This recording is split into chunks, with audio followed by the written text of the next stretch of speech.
How you doing, man? You doing good? Yeah, I can't complain, man. Um, the middleweight. It Makhmudov? What's his name? I forgot his name that you Johnny have. Beck. Yeah, right, him. Right. He is. Damn. Who's Makhmudov? Why am I saying It's Makhmudov? That's Johnny a Beck, heavyweight. Alim Yeah, Kaluli or something like that. yes, him. I'm surprised that more people don't know about him because from what I've seen, he looks vicious. Yeah, he is. He's a beast. He really is. He's from what country? Kazakhstan. Kazakhstan. Okay. And have you seen him spar with any, big name guys, champions, anything like that? Nah, you know who we sparred like a couple years ago was Adamas. Is that his name, Adamas? Yeah. Carlos Adamas. Yeah, we boxed him a couple years ago. How'd that go? Very good. It was great work for both of them. Right. Are you still over in that God, with Patrick's gym? What the hell's it called? I forgot what it's called. Oh, well, Patrick passed away. What? Yeah. From what? Self. He committed suicide. Oh shit. When Yeah. was it? Oh shit. October, November. Oh my God. So like, cause I know he had a lot of businesses and all that. I mean, Yeah, man, listen, his wife came in, she shut the gym down, but somebody reopened it. These Russian guys reopened it. She shut the gym down, man. Like she was on a warpath, man. I remember hearing him. I've only met him a couple times, but I remember hearing him and her. He'd be fighting on the phone with her, and it would be crazy. You know, when he opened that gym, he didn't tell her. One of his friends went and told. Uh-huh. He didn't want his wife to know about the gym. Wow. And he told his wife, he says, listen, I don't drive a Mercedes. I don't drive a Bentley. He goes, let me just have this gym. That's all I want. And she was like totally against it because the gym didn't make money. So she used to get mad. But right. And we, she came to me one day. I said, look, boxing gyms don't make money unless you're doing like those classes. I said, but if you just got fighters in there just paying dues, it's not going to make money. No. And she's like, well, my husband put a lot of money. I said, I don't want to get involved. That's between you and your husband. Right. Right. And then when he died, we stayed over for like a month and a half. And then she told everybody to get the fuck out. Damn. So I remember him talking to him, and he said that, like, he brought you in. You were one of the cornerstones of the gym, right? You were doing a lot there. Yeah. Me and him, man, when COVID hit, he goes, yo, I think I found the place to open the gym. I'm like, what? He goes, come on. And we went, and he redid he had the whole place redone because there used to be a massage parlor. Mm. And he redid it, and then during COVID, he left the sign from the massage parlor up. Mm. And we had the windows tinted so they couldn't tell if we was in the gym during COVID. Right. Well, that's cool. Some people coming in looking for a happy ending. Because he left the signs up. He left the signs on the window. Uh-huh.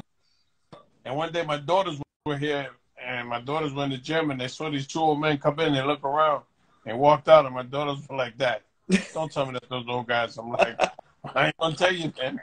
I said, that's what they. And then one day I came outside the gym to go put something in the car, and there was a lady sitting in the parking lot. Uh-huh. And she goes, you should be ashamed of yourself. I'm like, what are you talking about, miss? She goes, you're in there and you coming out like nothing's wrong. I'm like, miss, can you get to the point? You in there with those women. I'm like, miss, that's a boxing gym. She didn't realize. Them boxing gloves. Like I had the mitts and the gloves in my hand. And she's like, that's I'm funny. so sorry. Why do you guys didn't take down the sign? I said, because it's COVID and we're not supposed to be open. Right. But we had to train during COVID. So, but yeah, it was crazy, man. It was. So his wife, she closed it. Then I used another gym for a while, and then these Russian guys reopened it, and it's up and running. Okay, so and they have no affiliation with him? No, none at all. So are you still there? Is that your main gym? I go there in the mornings. I train Johnny Beck at Brick House. Okay. And then I come back over there to train the rest of my guys. Okay. Wow, I didn't expect that. It's funny. I got to tell you something funny. I was on a conference call, right, with these managers. and they have a fighter, and they're like, buddy, you know, we don't want him in Florida because his family lives like 3 hours away, and they'll come reach him, get in touch with him, but we want to take him to California. I'm like, you want to take him to California? They're like, yeah. They said California or Vegas. I'm like, you better off in Florida, man. Yeah. I think I want to go to Florida. I can't take this. You know, I'm in Brooklyn. I don't think I could take this anymore. And You had the right idea. I tell them how expensive it is in California, and now they're second guessing. I'm like, listen, it's going to cost a lot of money, man, to be here, to rent an apartment, furnish it. You know what I mean, and then to get a car. I mean, it's just the gas. You know, regular gas is over $5 a gallon. Yeah, that's regular. Yeah, and everything else is just crazy.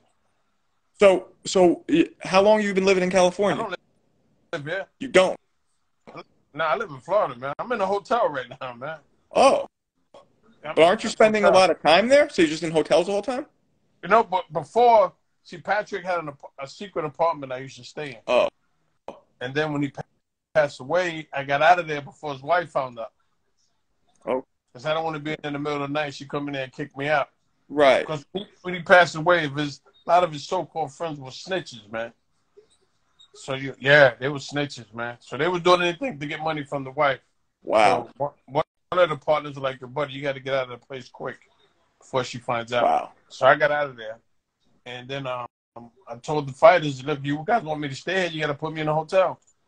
So right now I'm here in a hotel because I got Johnny back here. But I told him, this is my last camp here, man. I'm going to Florida after this. I'm going back home. So how long you been living in Florida? 23 years. Now, are you a Nassau or Suffolk? You're from Nassau, right? Suffolk, Brentwood. I was trying to remember before this, and I remembered incorrectly. Okay. Yeah, I might do Florida, too. I don't think – I mean, what are we doing here with this cold? Like, I don't know what I'm doing anymore. You know, and it's like the cost of – well, Florida's getting expensive now, but it's getting expensive for Florida. Still, according to New York, it's still not expensive. You know what I mean? New York is – forget about it. It's crazy. New York is like California. It's crazy. It's I'm from Hell's Kitchen, right, originally, and I went to go visit my mother the other day, and I went and bought 2 seltzers, and it was like $6, and I'm like bottles of seltzer for $6. Are you serious? Yeah, it was like $5.75. Imagine and it just 6 seltzer. What the? I know. I'm like, Jesus, but that's standard, I guess, in Manhattan now. I don't know. The only thing I miss about New York is the food. Other than that, I'm good. Right. The food is definitely something special. So what other Janny Beck you have? What other fighters do you have? What are your other the biggest fighters you have? Count Smith. Oh, right. Okay. And then I got a kid from England. Another kid. He's a light heavyweight. His name is Dan Aziz. Okay. He just won the European light heavyweight title. He's the British Commonwealth champ. He's the European and another one. I can't remember. He won. So he's really doing this thing, this kid. Okay. You know, they call him the Marvin Hagler of England. What's his record? He's undefeated. That's all I know. I don't know how many fights he had. I couldn't tell you none of my fighters' records. I couldn't even tell you Johnny Beck's record. So when you get a fighter, do you have to do a process where you meet with them first, see if the energy clicks, or how's that work? That's what I do. That's what I like to do. I was just on the phone with these guys with this Cuban fighter they have. And I said, listen, before we make any plans and set up training camp, let me and him spend a couple of days together. We might not click. Right. The manager's like, you're right. I didn't think of that. I said, you guys want to make all these plans, get a house, get a car, and then we get in the gym, and 2 days later, we at each other's neck. Right. Said, it doesn't make sense. Right. I said, so let's make sure we click first. And if we click and everything vibes, then boom, we're good. So you froze on me. Oh, there you go. They said they're going to call me back and let me know. So I said, all right. Okay, so typically you take like 1 day, or like what do you take? No, I normally take like a week, just to see, you know, if we vibe. You know, we can vibe outside the gym, but we might not vibe inside the gym. I mean, where it counts. So, but I believe that you gotta have that connection. How often do you have guys? Obviously, you don't have to name names, but where you vibe in the gym, but outside the gym, you want nothing to do with them. You know what? I know honestly, if I can't fuck with you outside the gym, I don't want to deal with you, period. Really? Yeah, because outside the gym is when we really build our bond. Because after the workout, we might want to sit and talk about it, or he might have a family problem, or a problem with himself or his confidence. And if we can't talk and confide in each other, why are we wasting each other's time? Right. Right. That's a good point. That's a good Okay? point. I mean, being able to click outside the gym to me is good, because when the workout's over, if he has a bad day, they might want to talk. I mean, so if they don't talk to me, they're going to talk to somebody else. They Right. talk to somebody else, that person might wind up the train the next day. Do you think that it is essential for a trainer to have boxed himself or herself? I want to say yeah, but at the same time, well, it's hard today because boxing is just not the same, man. It's you can get guys. I'm gonna put it like All this: you can get guys, can get a fighter in best shape, get him in great shape, get in the ring, fight gets tough, Mm-hmm. they get lost. Mm-hmm. I'm saying, because they've never been there. Right. As long as the fighter, if you got a guy that can fight, that makes your job much easier. Right. But if you get a guy that gets in the trenches and gets injured while he's fighting, hurts his hand or something while he's fighting, and you've never been there, Yeah. what are you going to do? And there's a whole psychology behind it that I feel There you like you go. don't really know unless you've done it. And people don't understand how much a fighter relies on the trainer, especially in deep situations. It's like a son looking at his father. Right. Like that.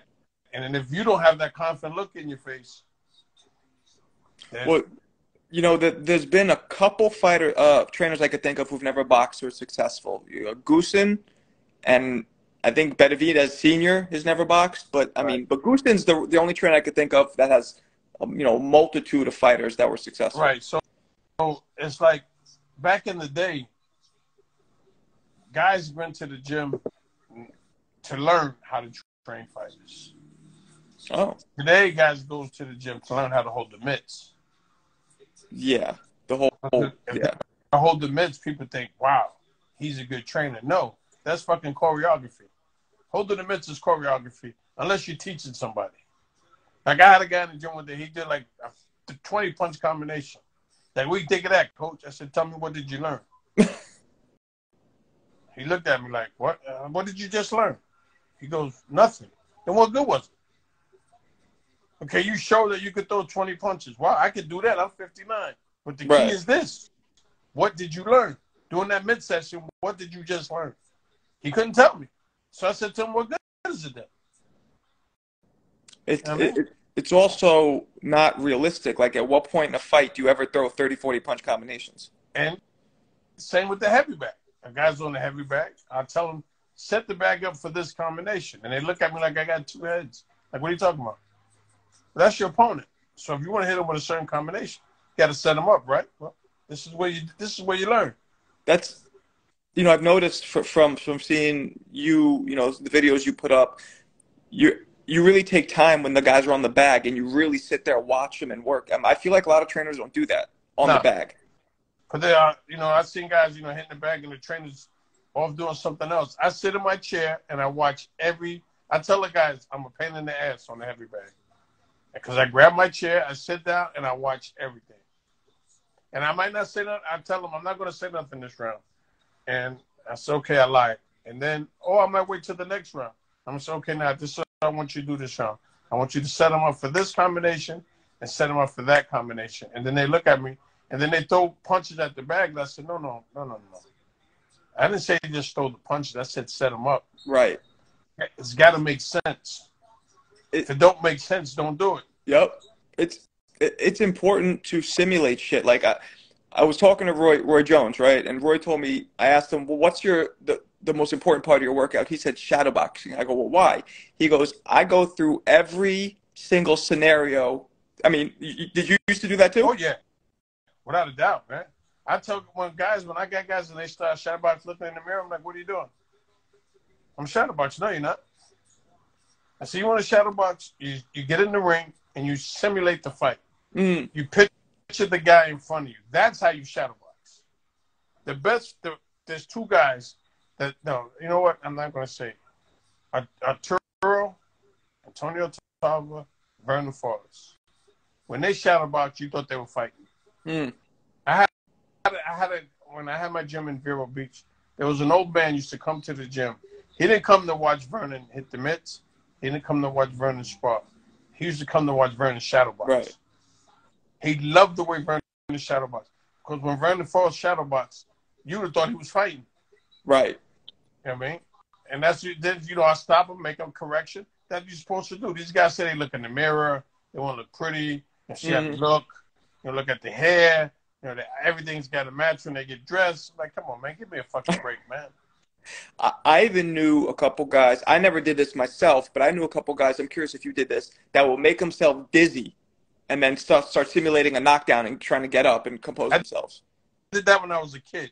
You did. When I was a kid, I used to like. I'd watch. I'm gonna tell you, I used to watch Matthew Saad Muhammad fight when I was a kid, and then I would go downstairs and simulate the fight, like simulate getting knocked down. I was young. I was 12, 13. You know. So I mean, I was bored.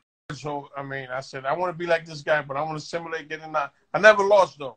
So, I always got him from the knockdowns. And I won the fights. Because what other way is there to prepare yourself for getting knocked down besides either getting knocked down, or how do you prepare for it virtually? Like, make yourself busy, I guess. You know, so, I mean, that's why I told guys, I look at them like, yo, what are you doing? They say, what are you talking about? I'm like, that's not shadow boxing. This is shadow boxing. And I tell them, I show them, and then they do it. Right. But, you know, the guys, they want to look in the mirror, look at themselves. Like, that's not shadow boxing, man. When did you know that you wanted to be a trainer? Like, when did you know that you think this is going to be like a full career after you're done fighting? The day after I started boxing in 1976. That was the year I was born. So the day after. I started boxing on my 12th birthday, January 17th. It was Saturday. Okay. Saturday afternoon, 12 noon, never forget. Sunday, I woke up, I wanted to be a trainer. So, what about it? Like, what made you? The thought of teaching someone to outsmart someone. Okay. I loved it. Like, when I was in the gym, when I joined the gym, it was maybe 25 kids. 3 weeks later, I was the only kid left in the gym. They all quit. Okay. They all quit. All quit. Wow. Why? Just because they were kids, right? Yeah, they were kids. You know what I mean? But they all quit. Were you? My neighbor, my friend who has been my friend since I was like far back as I can remember, 5, 6 years old. Right? And we're still friends to this day. His mother's house is still next door to my mother's house. And he joined boxing that day, and that Tuesday, he said, yo, the hell with boxing, buddy. Keep it. Yeah. He said, nobody's punching me in the face. Yeah. Yeah. I mean. That's what he said. And he's a big Roberto Duran fan. Loved him. Like him and his family, like we would battle. When Duran fought Ray Leonard, we were enemies. Did you get in fights at school when you were younger? Were you like a? Nah, you know what? Nah, man. Nah, I was when I was younger, my mom said to me, if you get in trouble in school, if you don't have good grades, you can't box. Okay. That was my mother's thing. My mother's thing was school first. Right. Everything else second. So I didn't get in fights. I was always a jokester when I was in school. And I had a brother, God bless him, who was a nut. And everybody knew he was my brother. So people really didn't bother me, man. And my dad, everyone knew my dad from the streets. Okay. I was pretty fortunate. You know, a lot of people knew my father. I mean, they knew my brother. They knew my brother, you know, his elevator didn't go all the way to the top. Okay. You know what I mean? And like I really didn't get in too much trouble. Like I had a couple of street fights, don't get me wrong. You know what I mean? But, you know, I've always tried to avoid them because I was always afraid to get in trouble because my mom didn't mess around. Like she beat our ass. My mom beat our ass. She didn't play around. Was Brentwood middle class, upper middle, lower middle? What was it when you were growing up? My neighborhood was, say, lower middle. Okay. but it was great. It was Okay. great in the sense that we had black, whites, yellow, It was a purple, mix. all races in my neighborhood, you know? And then we had one section of Brentwood that was really like, you know, the bougie. Uh-huh. You know what I mean? The bougie, you know what I mean? We used to call it the white neighborhood. We say, let's All go right. to the white neighborhood and steal bikes. You know what I mean? Yeah. You know what I mean? So, but that's where the schools were. Uh-huh. So we thought as kids growing up that, damn, these people are rich. But they weren't rich. They just live in a different part of town. Right. You know what I mean? Right. Yeah. But, you know, and growing up, you know, I mean, we had white neighbors. I mean, so to me, you know, everybody was the same. Yeah. You know, but like, I would go to some friends' houses and like, they have like fucking Pop-Tarts. I was like, wow, you got Pop-Tarts. These motherfuckers got to be rich. They got Pop-Tarts, man. We ain't had no fucking Pop-Tarts, man. You know what I mean? They had the good cereal, you know, the super sugar crisp, the honeycombs. I'm like, shit, can I spend the night at your house? Yep. Because we ate fucking cornflakes. That was it, man. For So, years. so your dad was a street guy? Yeah. My dad worked, but my dad was, how can I put it? My dad was a professional gambler. Okay. My dad was a hustler. Like, he used to sell liquor on Sundays. My parents used to sell alcohol. Right? Okay. And you ready for this now? Ready? One of our customers was Elvis Spencer's grandfather. Yeah, I heard he was born in Long Island. Yeah. Yep, Mr. Clarence. They used to call him Raghead because there was a rag on his head, but he was a garbage man. Okay. He used to come by every morning at 5:30, 6 o'clock and get a pint of wine on credit. On credit? On credit. My father gave credit. That's why, you know what I mean? That's when we started eating Pop-Tarts. So that's why. So that's why your father probably had to be get tough, because sometimes you got to collect on the credit. Yes. So my father would give credit. Now here's how. At 7 o'clock, the mailman, Mr. Kenny, used to come and get some vodka, get a half pint of vodka. And we had a black notebook, and I used to write it down. Mr. Kenny have his vodka, and he'd go deliver the mail. 8 o'clock, Mr. Reed used to come by. No, 7:30. Mr. Reed used to come by. He was an aide at the school. And used to get a pint of wine and keep it on the inside of his coat pocket. And I see him in school, drunk as a motherfucker, but he was an aide. He was a school aide. You can smell that wine on his ass all day. But I got to honestly say, the man was great with the kids. And all the kids respected him. Okay. And he was great with the kids. I've never seen Mr. Kenny. His name is Kenny Reed. I've never seen him drive ever. He always was walking. But the man, he was about 6'4". I mean, back then that's big. Yeah. Big man, but a great guy with the kids, man. You could smell that wine on him, but he was great with the kids. He took us as kids. He would get a group of kids to take to see the Nets play basketball with Dr. J. Okay. Yeah. You know, when he played for the Nets at Nassau Coliseum. And Mr. Reed was a good man. He was a good man. He really was. But, you know, every morning he had to have that Thunderbird. He'd get that Thunderbird and go to work. I see him in school, and he look at me like, I wouldn't say nothing. But I was like saying to myself, shit, my son, Mr. Reed, drunk as a motherfucker right about now. But he got the job done. Nobody ever complained about Mr. Reed. And if the big kids from like the junior high school, because this was when I was in elementary, they came on the elementary school grounds, Mr. Reed tell them, yo, you got to go. I mean, yeah. Mr. Reed didn't play that shit, man. I mean, there was none of that shit there. So he was. He was functioning. That's why I love the era I grew up in. Right.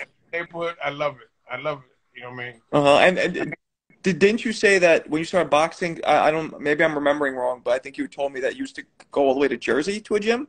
When I turned pro, you said that. Yeah, that was you. Okay. I turned pro. I was a senior in high school. I used to travel from Long Island to Hoboken first. Wow. Then Jersey City. It's a 2.5 hour to 3 hour trip. And my day was I take the train from Brentwood to Jamaica, change at Jamaica for the train to Penn Station, go to Penn Station, walk a block, take the PATH train to Journal Square, and walk like about a mile to the gym. 6 days a week, Why every day. why Jersey? Why not a gym in the city or in Long Island or somewhere else? Because when I had my first pro fight, I was brought in as the opponent. Oh.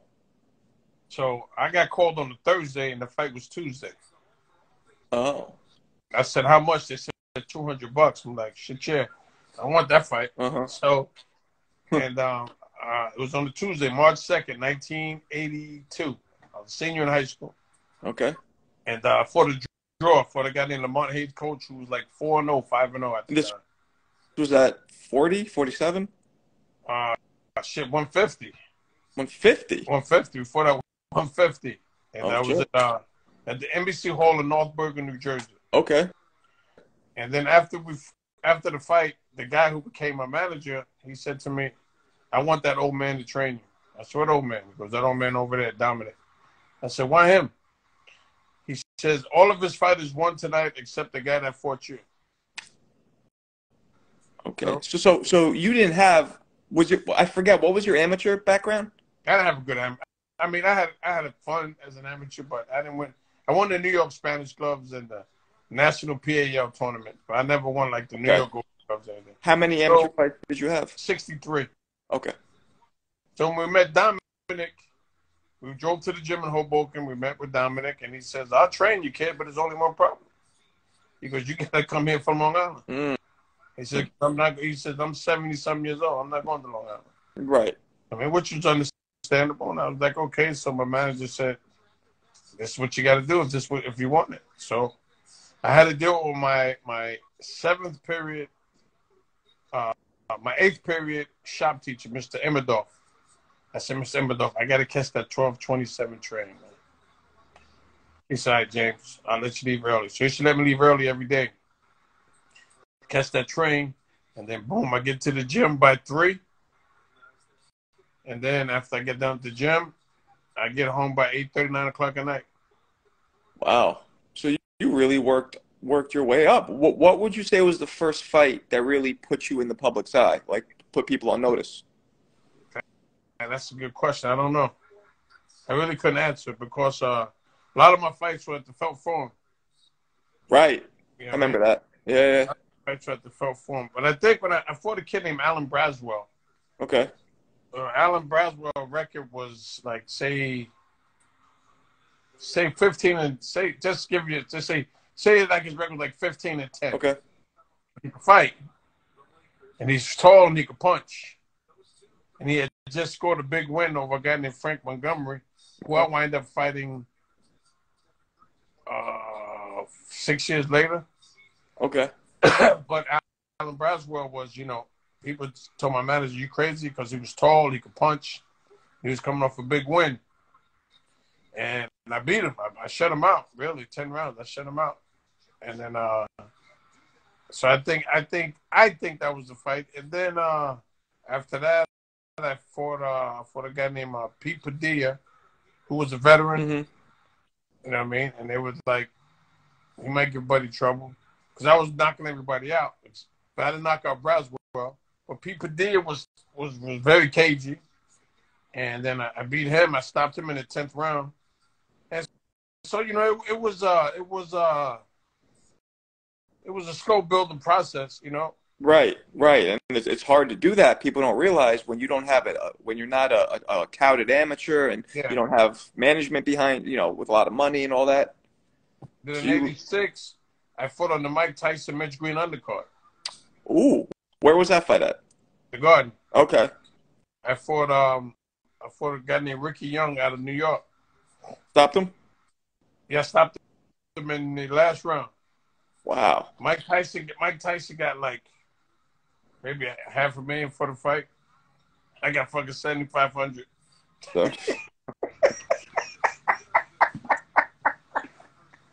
So I got and I fought with bruised ribs. Wow. So while you were doing all this at this stage of your career, when you're not making that much money, did you have a job to pay the bills? Nah. No. Whenever I needed money to pay bills, my manager would give me, but he'd write that shit down in his book. And you had to pay it back. Yeah, but I didn't have like no monthly stipend or nothing like that. No. So, And I had a kid. I was a single parent. I had a son. Oh. I had my son in high school, man, when I was 18. Oh, shit. Yeah. Okay. So there was days, because then when me and my son's mom split up when he was 3 months old, she left my son with me. Damn. So there was days my mother said, yo, I can't watch James. So I had to take him with me to the gym. Get him in his little fucking stroller and his shitty-ass Pampers. His bottle, we'd be on the fucking train from Dakota, Jersey, and train, then come back. Wow. Yeah, man. It wasn't fucking easy, I can tell you that much. No, and at what point, like what, okay, so what fight was it where you feel like you were at your peak? Like, which fight would you say? Peak, Wow. like, not only your boxing skill, but the peak of your popularity, just your career's at its peak. It started like 86, 87. Uh-huh. After, you know what I mean? And then my first big TV fight, I lost to Frankie Warren. But then I came right back and I fought Sal Manby. Warren was the real short guy, right? Yeah. Yeah. And then I fought Sal Manby. And a lot of people told me I was crazy for fighting him. They said, you're not going to beat him, man. You just lost. And you're fighting the former world champion. You're not going to beat him. But I beat him. And that put me right back. And then I was on a roll in 87. And then in 88, I got the rematch with Frankie Warren, but this time it was for the title. And I beat him. I stopped him in the 12th. Stopped him. Because I remember, and he threw a lot of punches, It was a 15-rounder, but wow. That's a fight I'll never forget as long as I live. Why? Why that one? Because it was your first title?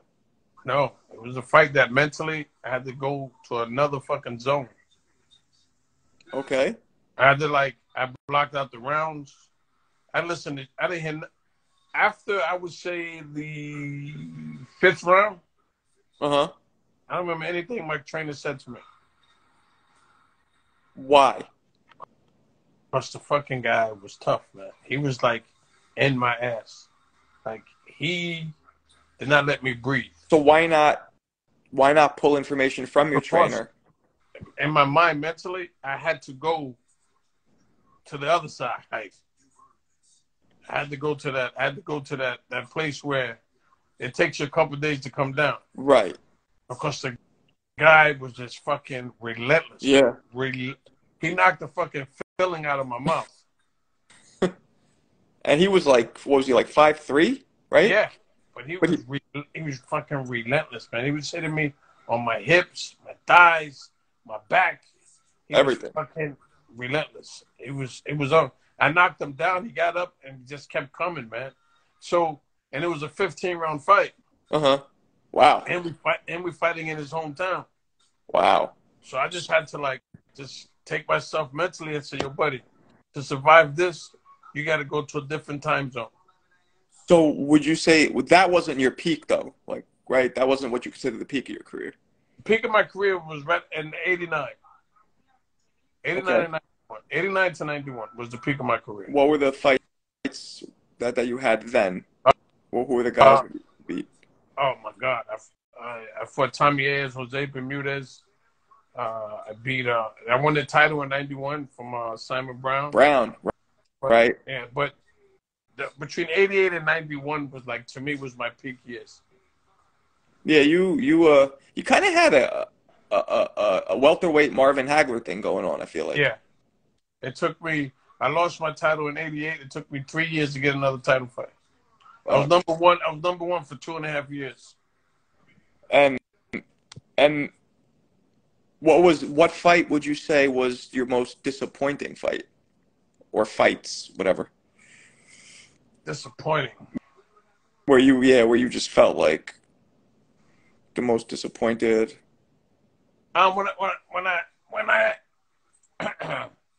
When I lost my last fight, I put it to you like this. When I fought Pernell before I fought Pernell the second time, I fought a kid named Pat Coleman. Okay. After the fight with Pat Coleman, I was in the dressing room, and they said to me, you got the Pernell Whitaker rematch, And I started crying. So my wife's like, what's the matter? I says, you're not going to believe this, but I don't want to fight no more. And she's like, what? I said, the urge just left me. This is when you hear that you got the rematch. The urge just left me. Right then and there, the urge to fight left me. How old were you? I was 30. Why do you think it left you? When I got hurt in 92, when I tore my rotator cuff. No, not my rotator cuff. That was in 90. My, oh shit. Damn, my shoulder, damn, I fucked up my shoulder. What the hell? Damn. I can't fucking remember what the hell it was. Your shoulder right up here. What the fuck is that called? Clavicle? No. No. Oh, up there? I don't know. My rotator cuff was here. My rotator cuff. That's what it was. I ruptured my bicep tendon in 1990. Well. And then I fucked up my rotator cuff in 92, training for my fight against Janelle Leon. Mm-hmm. But the doctors told me that it was only tendonitis. They didn't tell me I tore my rotator cuff. Oh, okay. Because yeah, I've had bicep tendonitis. It hurts. So this is in my shoulder now. So I said, Doc, this shit is worse than that. I'm telling you, you know what I mean? I'm in pain. Right. And so I did an MRI, and he's pointing to the MRI at all the stuff on the MRI, and he goes, see all this here? That's inflammation. I don't know what the fuck I'm looking at. So long story short, I fight Janelle Leon with one arm, and then I got to fight PERNELL with one arm. And then doing training for the PERNELL fight, like a week before the fight, my therapist was working on my arm, and I'm looking at her, and she doesn't look right. I'm like, what's wrong? She goes, nothing. And then they told her, they said, Patty Castle, I'll show her on line 2. She went and she came back, she was crying. I'm like, what the fuck are you crying for? She goes, buddy, if I tell you, I lose my job. I'm like, what? She goes, I lose my job. So I said, no, you're going to fucking tell me. I'm not going to say anything to anybody. I said, what happened? She says, your manager told me that for me not to say anything negative about your arm. She says, but I said, my arm is fucked up, isn't it? And she goes, yeah. She goes, you shouldn't be fighting. And this was a week before the fight. This is the rotator cuff. That was the injury. Yeah. So I said, what's wrong? She goes, buddy, your shit is fucked up. She goes, but please don't say anything because I can lose my job. Because the doctor was good friends with it. The doctor who recommended me had stock in that company where she was working for. And his grandfather was in the mafia. So they could have fucking got her fired. And she goes, buddy, I can't afford to lose my job. I said, I'm not going to write y'all, don't worry. So I didn't say anything. Now it's a week before the fight. So I'm like, what the fuck am I going to do? So how was it impeding your performance? What, it just hurt when you threw it, or what was it? Yeah, I couldn't throw my left hook at all. I could jab, but I couldn't hook at all. And the hook was my best punch. Okay. So now, on the way to the weigh-in for the fight, we're going, I'll never forget. I remember this shit like it was yesterday. We paid the toll at the Lincoln Tunnel. As soon as the car went in the tunnel, we're going to the weigh-in. My manager says to me, if you want to pull out the fight, you can pull out. I says, listen, you're telling me that to clear your fucking conscience. Because you know my shit is fucked up. And for the last 2 months, you've been telling me my shit is good. So he doesn't say anything to you until you're on the way to the weigh-in. To the weigh-in. That's okay. So I'm like, okay. So he just looked at me. He couldn't say anything. He just looked at me. You know what I mean? And so, go through the fight. I lose the fight. And then Ross Greenberg called me the next day and said, buddy, I got a doctor I want you to go see. So he goes, I'll make an appointment for you. So when we went, I took the old MRIs. I went to see Dr. David Orchek in New York, Manhattan. And he says, let me take an MRI and then let me see what I said. Look, before you do that, look at these old MRIs. He looked at the old MRIs. He goes, I don't have to take an MRI. I said, why not? He goes, your shit is shattered, man. I said, well, I was told those MRIs are no good. He goes, they lied to you. Wow. He goes, I'll testify to that. But I'll tell you, they lied to you. Wow. There's nothing wrong. These are perfect MRIs. So I had the surgery, and when he did the surgery, he told me, look, he goes, you're not going to fight again, kid. Your career's over. So I was like, okay, doc, no problem. So I fought 6 months later. And how was the arm? It was still Shoulder. fucked up, but I fought. And within that year, I fought, I'm going to tell you, maybe 6. I'm going to tell you, I fought for Nick Rupert, Jesse James Hughes, Livingston Bramble. Oh, shit. Kevin Pompey. Were these all victories? Yeah, I won them all. Okay. Kevin Pompey and Pat Coleman and PERNELL. I had 6 fights in 1 year. Wow. After the surgery. Yeah, after the surgery. So after the 5th fight, uh-huh. I mean, they said to me, you got the rematch.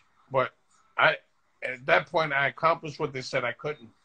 They said I could never come back. And I did. So once they told me that, I didn't want to fight no more. I'm like, you know what? I'm done. So my wife's like, well, okay, we'll figure it out. You know what I mean? So I went home. I didn't say nothing to nobody. I went home. I'm like, nah, fuck this. I'm not going to fight. You know what I mean? My wife said, well, when you going to tell, Al? I said, let me think about it. You know what I mean? When I'm going to tell him. And then about 2 days later, I got a letter in the mail from the IRS. Uh-oh. I said, Mr. McGirt, can you kindly come to our office? Really? Yeah. Yeah, I owed them a boatload of money. So you had to fight. So I had no choice. But I just went through the motions. After that, I just went through the motions. The desire was gone. So was that your last fight? Was the rematch with PERNELL? No, man. I fought for a while after that. I probably had maybe 8, 9 more fights after that. Oh, wow. I mean, but the desire was gone. Desire just left me right there. That day, August 1994. I'll never forget. That day when they told me the desire left me right that second. Did you win a championship after that? No. In any of those fights? No. I won like the IBC, but I mean. Yeah, because I remember, it would have been great to see you fight PERNELL healthy, because I was a PERNELL fan then, and I remember when I knew he was fighting you, I was nervous. I was like, this is not. God bless Georgie Ben and PERNELL. Georgie told me. Georgie knew. Yeah? He said, he used to always call me motherfucker. He said, yo, motherfucker, you almost ruined my masterpiece. I said, you're lucky I only had one arm. You think it would have gone a lot different, right? Oh, if I had my left foot, I'd have beat him. Yeah? That night in Madison Square Garden, I'd have beat him. You could feel it. Beat him. I know how to beat him. I kept hitting him with uppercuts, but I couldn't come back with the left hook. Mm. And they knew it. I mean, Georgie had him jabbing my shoulder. You know what I mean? But they knew I couldn't throw my left hook.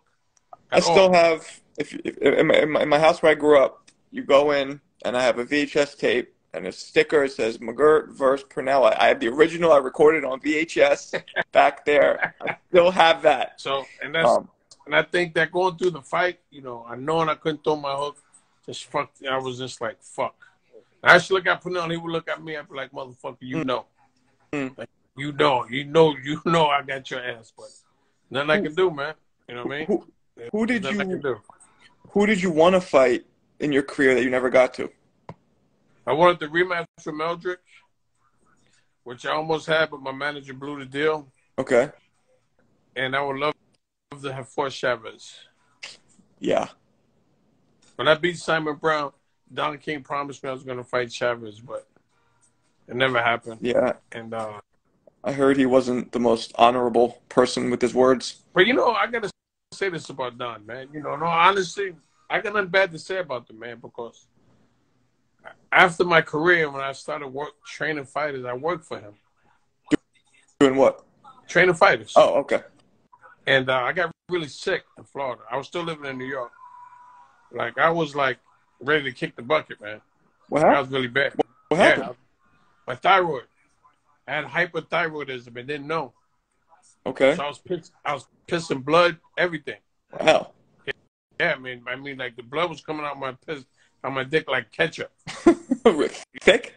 Yeah. I was fucking, so when they took me to the Cleveland Clinic, I'll never forget, we went to the Cleveland Clinic, and the doctor put the stethoscope on my heart, and he goes, "Where's your family?" I said, "New York." He goes, "I think you need to get your wife here." I'm like, "What?" He goes, "So your heart rate right now is unbelievable." Long story short, you know, I had hypothyroidism. I had fucking blood in my fucking kidneys. Yeah, man, I was fucked up. Don King paid all my medical bills. Oh, wow. Never asked me for a dime back. Wow. He called the doctor. He goes, "Do whatever you got to do for McGirt." And 6 months I had to get treated. I had to take this radioactive iodine pill. That was $2,500 alone. I mean, and Don said, whatever he needs. He goes, "Don't call me anymore." He told the doctor, "Whatever Buddy McGirt needs, do it, and just send me the bill." Wow. And he paid every fucking thing, and never ever said to me, after that, when I had guys fight, he never took the money back out of my pay. Wow. Okay. Yeah. Well, then when I moved to Florida, he paid for my move to Florida, me and my family. He gave me the money to move to Florida, to find a place to live, to move all my furniture. He paid for everything, and never asked me for a dime back. I guess he really liked you. Yeah. Yeah, you're right. You're right, man. He, you know what I mean? And and his wife, Mrs. King, God bless her. You know, one day we was at the camp in Ohio, and they had a Muslim chef, and he didn't cook pork. So I said, "Miss King," I said, "No disrespect, but I need some bacon. I need some pork." So she says, "You know what, buddy? I'm gonna have a barbecue for you at my house," and she did.